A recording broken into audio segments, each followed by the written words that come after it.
Assalamualaikum warahmatullahi wabarakatuh. Perkenalkan, nama saya Indra Sulistiani dari Prodi Hukum, Fakultas Ilmu Sosial dan Ilmu Politik. Kelompok KKNT 99 Candi Mulyo. Pada kesempatan kali ini, saya akan menyampaikan mengenai perizinan produksi industri rumah tangga atau PIRT.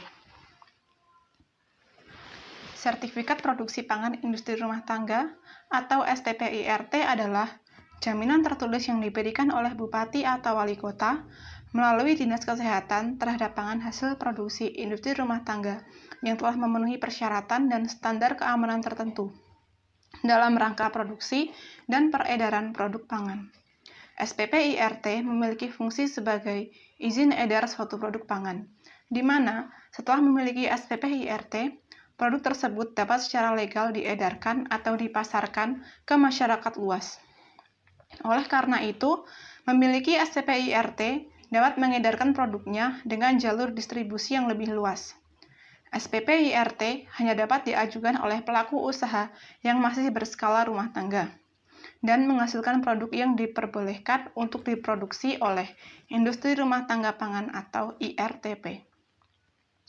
Dalam Peraturan Presiden Nomor 98 Tahun 2014 tentang perizinan untuk usaha mikro kecil dan menengah menjadi salah satu dasar hukum yang melandasi legalitas terhadap UKM.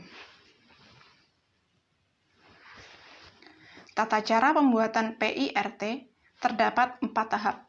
Yang pertama, datang ke Dinas Kesehatan di masing-masing wilayah dengan persyaratan mengisi formulir pendaftaran, membawa fotokopi KTP, pas foto 3x4 sebanyak 2 lembar, surat keterangan usaha dari puskesmas, denah lokasi usaha, draft label produk yang terdapat dalam kemasan yang terdiri dari nama produk, merek, produsen, alamat produsen, komposisi, berat bersih, tanggal kadaluarsa, kode produksi, serta nomor PIRT. Dan yang terakhir yaitu stempel usaha. Yang kedua, mengikuti penyuluhan keamanan pangan. Materi penyuluhan yang diberikan antara lain: pertama, cara memilih bahan mentah dan bahan tambahan pangan.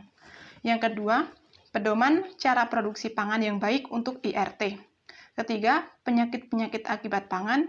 Yang keempat, higienis sanitasi pengolahan pangan dan karyawan. Yang kelima, undang-undang dan pengawasan pangan. Keenam, pengendalian proses dalam pengolahan pangan. Yang ketujuh, tata cara penyelenggaraan sertifikat produksi pangan IRT. 8. Kontaminasi silang dan cara mengatasinya. Dan yang ke-9, mikroba dan kerusakan mikrobiologisnya. Dan yang ketiga yaitu survei lapangan oleh petugas puskesmas. Adapun beberapa aspek yang disurvei antara lain, lingkungan produksi meliputi kebersihan lingkungan, bangunan dan fasilitas meliputi ukuran bangunan, ventilasi, tempat cuci tangan, dan lain sebagainya. Peralatan produksi meliputi kebersihan dan kelengkapannya. Suplai air apakah mencukupi? Fasilitas kegiatan higienis dan sanitasi meliputi ketersediaan sarana mencuci yang cukup baik, posisi toilet dengan tempat produksi, dan ketersediaan tempat sampah tertutup. Kesehatan higienis karyawan, pengawasan oleh penanggung jawab, pencatatan dokumentasi dan administrasi. Dan yang terakhir, mengambil sertifikat produksi pangan industri rumah tangga. Jika semua tahap yang dilewati sesuai prosedur, PIRT akan keluar dalam waktu kurang lebih 2 minggu. Peserta pengajuan PIRT akan mendapatkan 2 sertifikat, yaitu sertifikat penyuluhan dan sertifikat PIRT. Dari situ, otomatis produk usaha sudah terdaftar secara legal pada Dinas Kesehatan dan wajib diperbarui setelah masa berlakunya sudah habis, yaitu 3 atau 5 tahun. Cara perpanjang izin PIRT dan perubahan kepemilikan. Yang pertama itu, pengajuan perpanjangan PIRT dapat dilakukan paling lambat 6 bulan sebelum masa berlaku PIRT berakhir. Yang kedua, perubahan pemilik atau penanggung jawab IRTP harus dilaporkan kepada Bupati atau Wali Kota melalui unit pelayanan terpadu satu pintu.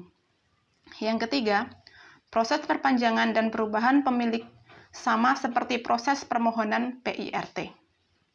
pemilik atau penanggung jawab IRTP yang sudah memiliki sertifikat penyuluhan keamanan pangan tidak diwajibkan mengikuti kembali penyuluhan keamanan pangan. Pentingkah PIRT? Pemahaman mengenai hukum dalam kondisi new normal sangat penting untuk mendukung pemerintah dalam menanggulangi COVID-19. Protokol kesehatan juga harus diterapkan ketika berdagang. Untuk memastikan produk yang dijual aman, maka perlu adanya perizinan instansi terkait.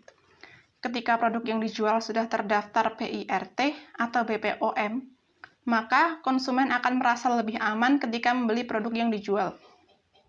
Semakin ketatnya persaingan dengan berbagai jenis produk pangan modern yang sudah memiliki kelengkapan hasil uji laboratorium untuk keamanannya, maka produk UKM untuk meyakinkan konsumen terhadap produk pangan harus segera memiliki sertifikat layak konsumsi. Meski diolah dalam skala kecil, produk pangan UKM yang mengantongi izin PIRT sudah terjamin keamanannya karena telah melalui beberapa tahap uji dan seleksi. Dengan adanya sosialisasi ini, diharapkan dapat lebih memberikan kesadaran akan pentingnya PIRT untuk produk pangan agar keamanan pangan terjamin dan bisa dipercaya oleh konsumen.